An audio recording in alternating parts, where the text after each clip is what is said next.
morning. I'm also a historian with the Savannah River Site Cold War Historic Preservation Program. Today my presentation is going to be about plutonium made at the Savannah River Site for NASA for exploration of space. This is a little different than all the places and objects that we've heard about this week, I think, in that the Savannah River Site was not purposely built for the space program, but it represents a national effort for the space program and the space race in providing material support for space exploration. There are preservation challenges at SRS, especially considering the mission, the continuing mission of weapons material production, and the activation and decommissioning of Cold War legacy facilities, as well as environmental cleanup efforts that are still ongoing. In the late 1950s, the Savannah River Site was asked by the Atomic Energy Commission to produce Plutonium-238 for the US space program. My research on Plutonium-238 began in 2017 when it was announced that the Savannah River Site would be recognized by the American Chemical Society as a national historical chemical landmark for their work in Plutonium-238 for the space race. For that event, which was held at our SRS Museum in Aiken, South Carolina, we developed a museum exhibit that explored Plutonium-238 production at SRS.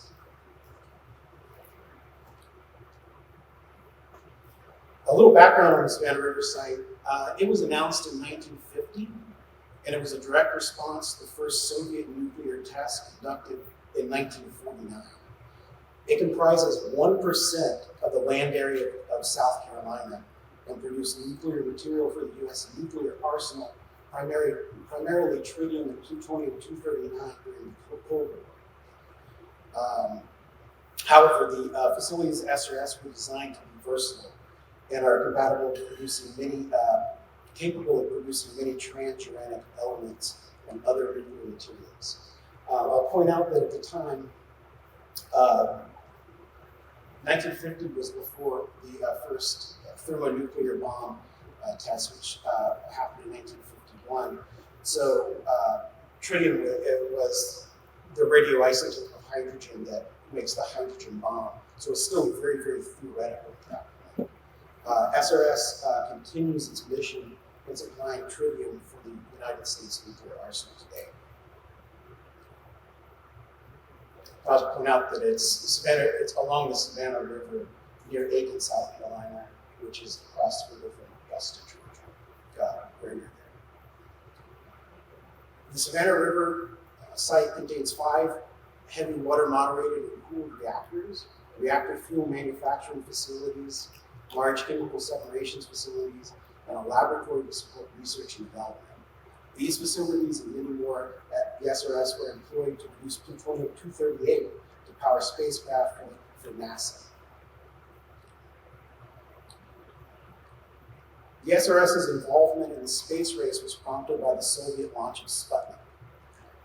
However, in 1955, both the Soviet Union and the United States announced that they were to launch small Earth orbiting satellites during the International Geophysical Year, which took place in 1957 and 1958. The International Geophysical Year marks the increase in scientific exchange between the East and West and was participated in by 67 countries. It saw the launch of the first successful artificial satellite, obviously Sputnik. And then in 1958, the United States launched Explorer-1, which was our first satellite in space.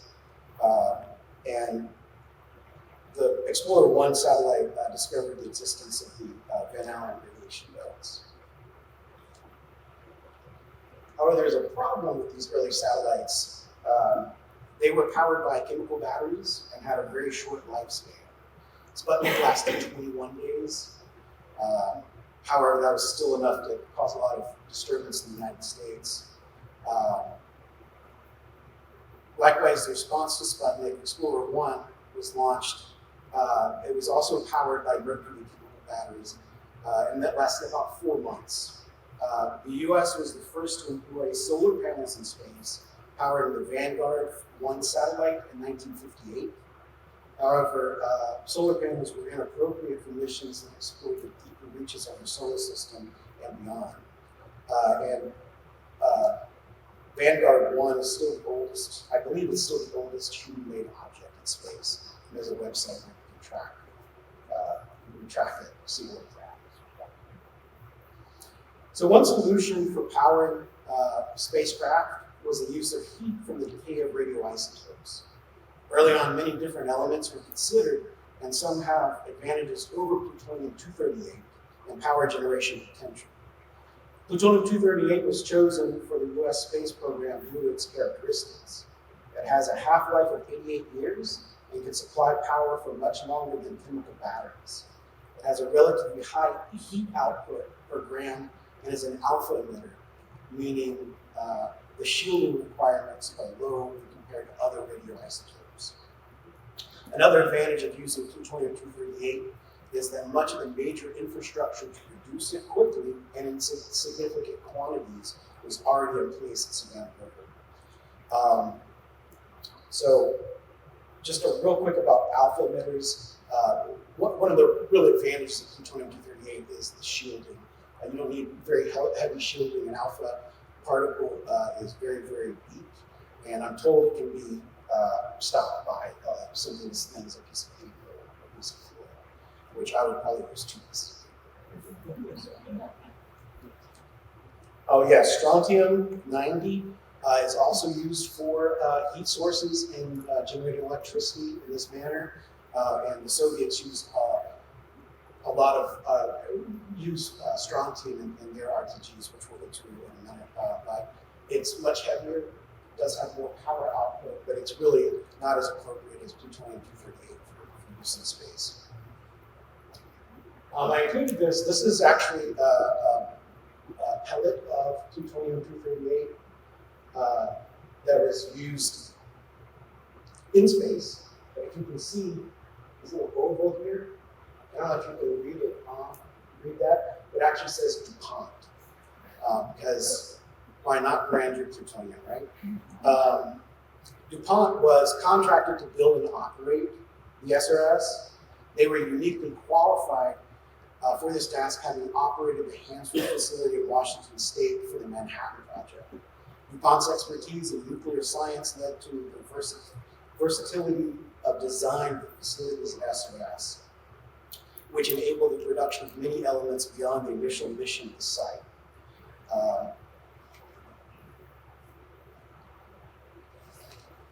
So what makes it all work? This is called a radioisotope thermoelectric generator, RTG. Plutonium-238 is the power source for the RTG, and it uses the decay energy of plutonium to produce heat, which generates electricity. The RTG was invented at Mound Laboratory in Ohio in 1954.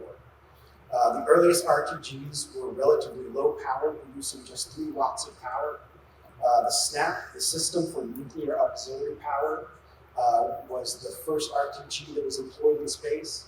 The multi-100 watt is the second generation of RTGs, and the general purpose heat source is the current generation of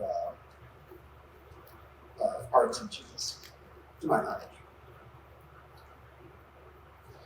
So I put this in here because this is always a question that gets asked: how does it work exactly? And I have a very technical definition of it, but I'm not going to read it. Basically, it's you have 2 types of conductors here, and you have a differential in temperature on either end, and the differential in temperature over the 2 conductors creates electricity. It also works in reverse. So if you put electricity in here, it makes one end hot and one end cold.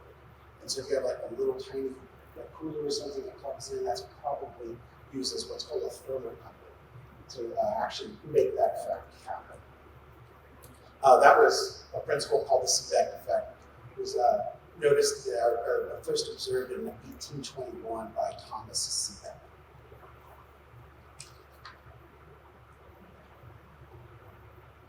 here is a chart of all the missions that used RTG powered by plutonium from the Savannah River Site.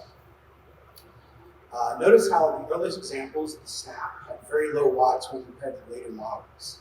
The SNAP was used in the 1960s and 70s for many applications, most notably the Apollo lunar surface experiment packages, which operated on the lunar surface until the late 1970s. SNAP was also used in Pioneer 10 to Jupiter, Pioneer 11 to Jupiter and Saturn.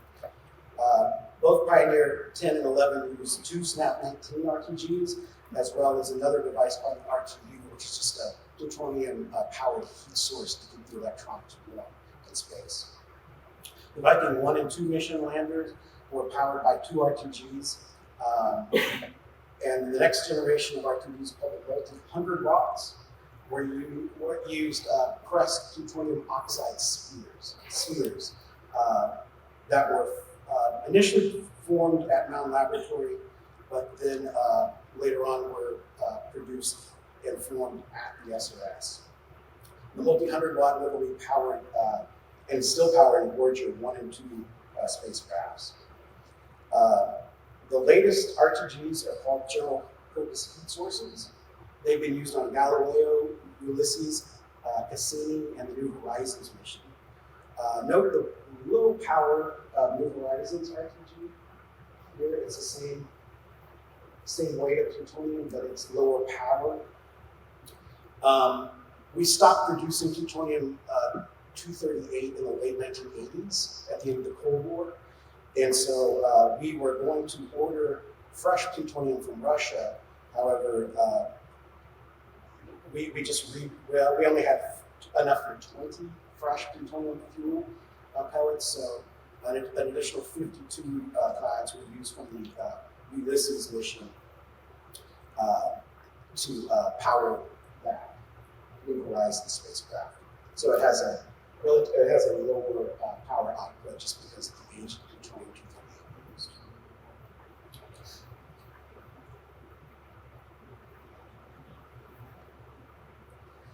While the SRS was designed to produce plutonium-239, it was capable of producing plutonium-238 as well. Even so, there was a great deal of scientific research and development that had to take place to produce at scale. Neptunium-237, the base fuel from plutonium-238 production, was isolated and fabricated into fuel rods.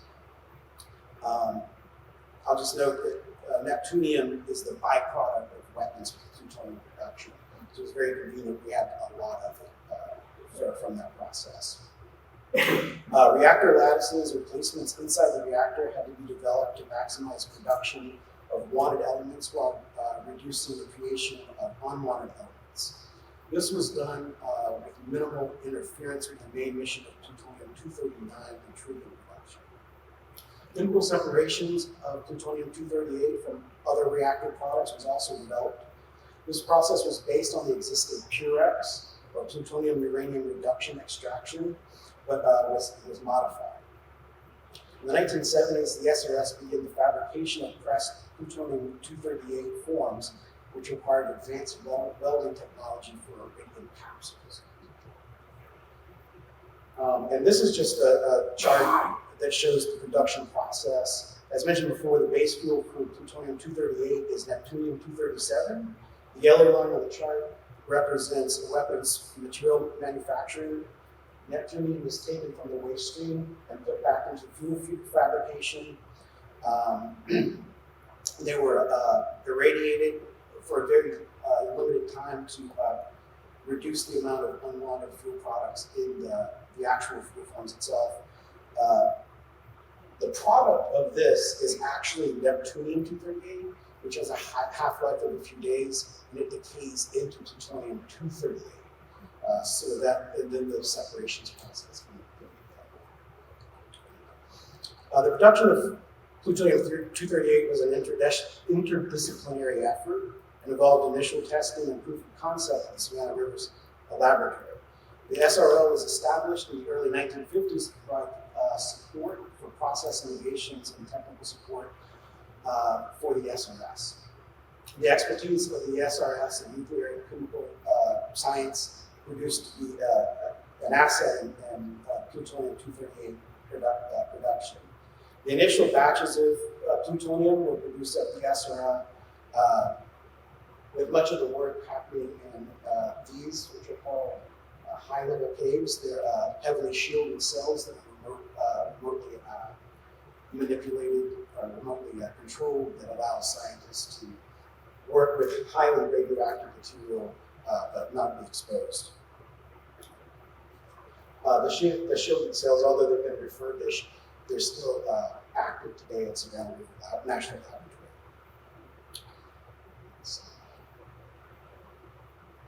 Irradiation of Neptunium-237 took place in one of the 5 heavy water moderated and cooled reactors. These production reactors were designed to be versatile with the types and quantities of nuclear material they could produce. And I'll point out the size of these things. This is a man standing on top of the actual reactor vessel there. And this is the control panel where they keep track of what's going on.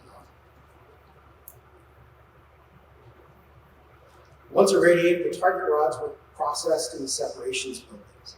These large buildings had 2 long, narrow spaces called canyons, and each canyon is divided into sections called cells that are identical and are capable of various chemical separation processes. One person described them in the early 2000s, called them nimble behemoths of the atomic age. And that's what I think about every time I see the buildings. He says it's due to the ability to process materials beyond the original scope of designers.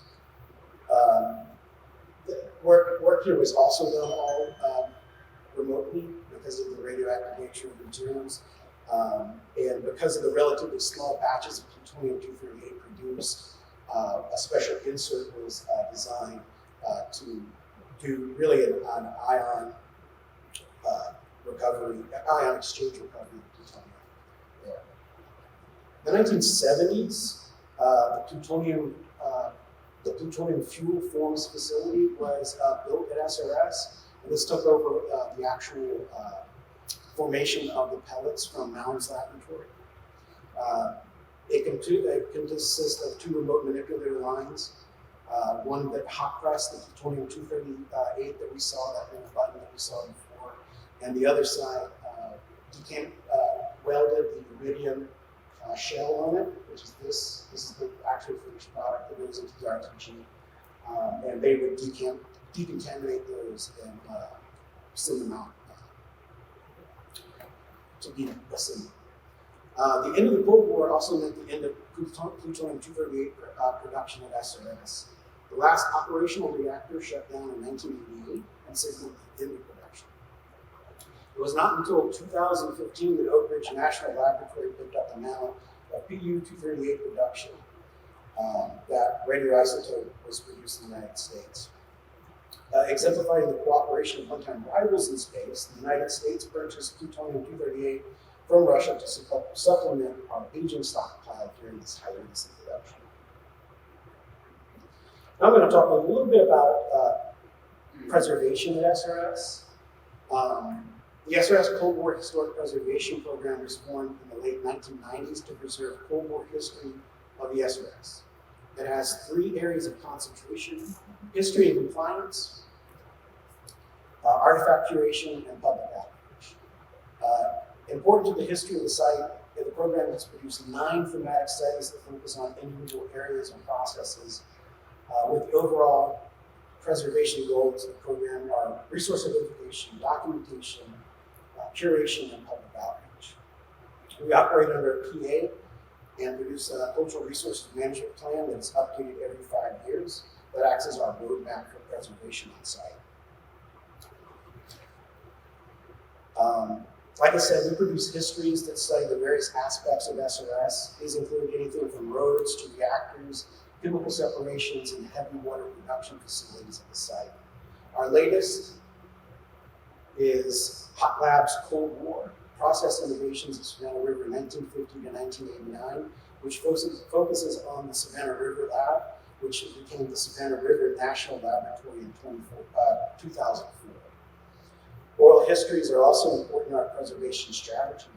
Interviews with our program are not only knowledge transfers, that attempt to explore the cultural and personal experience of the workforce of SRS during the Cold War. These oral histories are an invaluable resource to our knowledge and understanding of the history of the site. The between 1998 and 1999, a Section 110 inventory of the Cold War, the site's Cold War era resources were conducted, which identified 220 National Register of Historic Places eligible properties, as well as a National District registered eligible national district for Cold War history that possesses national, state, and local significance. The National Register boundary coincides with the site's perimeter. The SRS is an exceptional and important historic resource containing information about the nation's 20th century Cold War history. It contains a well-preserved group of buildings and structures placed within a carefully defined site plan that are historically linked to sharing a common designer and aesthetic. The site's layout predicted environmental safety, best practices of the 1950s, and a functional industrial approach that is intact. The site, its building structures and layout constitute a unique cultural landscape that possess historical significance on a national, state, and local level in the areas of engineering, military, industrial, and social history. The site's process and research facilities were also used to further research and pursuit of peaceful uses of atomic energy. The trans-plutonium programs, the discovery of the neutrino, the production of Plutonium-238 as a heat source for deep space exploration, and the production of heavy water for research were all notable achievements. The district is considered eligible to the National Register of Historic Places under criterion A, C, and under criterion consideration. In addition, there are also individual resources that are eligible individually. These include the reactors, the administrative building here. This is the heavy water production facility, and this is the separation facility. This building is about 3 football fields long, so about 900 feet, and it's about 150 feet wide and 6 stories tall. So to give you the idea of the scale of production at SRS.